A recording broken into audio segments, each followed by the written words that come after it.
नांदेड माझी सासरवाडी आहे आणि नांदेडचे सर्व लोक आणि सकल जैन समाजाच्या माध्यमातून जे सत्कार झाला हे माझ्यासाठी फार गौरवची गोष्ट आहे।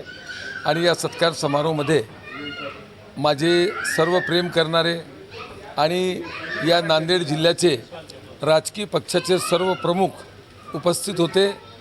मी ज्या पद्धतीने मी आपल्या जीवनात काम केलेलं आहे, 2 वेळ विधान परिषदेला काम केला, त्याच्यानंतर माझे नेते माननीय खासदार प्रफुल्लभाई पटेल, सुनेत्राताई पवार आणि पार्थ पवार, सुनील तटकरे साहेब यांच्या माध्यमातून राज्यसभेवर माझी बिनविरोध महायुतीच्या माध्यमातून माझी निवड झाली।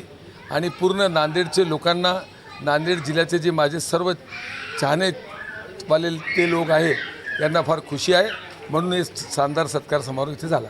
ऑपरेशन टायगरला घेऊन शिवसेनेचे आपल्या उद्धव ठाकरेचे 6 खासदार शिंदे सेनेमध्ये दाखल होणार आहेत आणि शरद पवार गटाचे देखील फुटण्याचे चान्सेस आहेत राष्ट्रवादीकडे। हे आजचा विषय नाही आणि याच्याबद्दल बोलणं मला वाजिब वाटत नाही, म्हणून याबद्दल मी काही प्रतिक्रिया देत नाही। सोशल मीडियावरती चर्चा अशी सुरू आहे की अजितदादांच्या राष्ट्रवादीच्या संपर्कामध्ये हे राष्ट्रवादीचे शरद पवार गटाचे खासदार आहेत अशी चर्चा। अशी चर्चा कोणती माझ्याकडे नाही आणि हे जे तुम्ही म्हणतात याच्याबद्दल काही मला माहिती नाही, म्हणून याच्याबद्दल काही बोलणं बरोबर नाही। सकल जैन समाजाच्या वतीने काही मागण्या संदर्भामध्ये तुमच्याकडे? सकल जैन समाजाचे, आमच्या सर्व सकल जैन समाज एक चांगल्या पद्धतीने काम करतात आणि आमच्या सत्य, अहिंसा, समाजसेवा हे ध्येय आहे।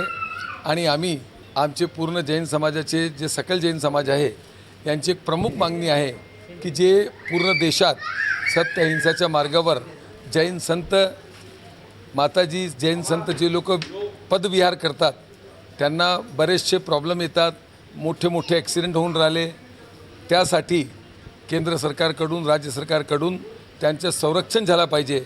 आणि जे सत्य अहिंसाच्या मार्गावर देशात एक चांगल्या पद्धतीने, चांगल्या भावनाने जे काम करत आहे, त्याग तपस्याची जी मूर्ती आहे, यांना हे संरक्षण मिळावा यासाठी मी आदरणीय देशाचे गृहमंत्री माननीय अमित शाह साहेब यांना भेटणार आणि एक निवेदन देणार आहोत।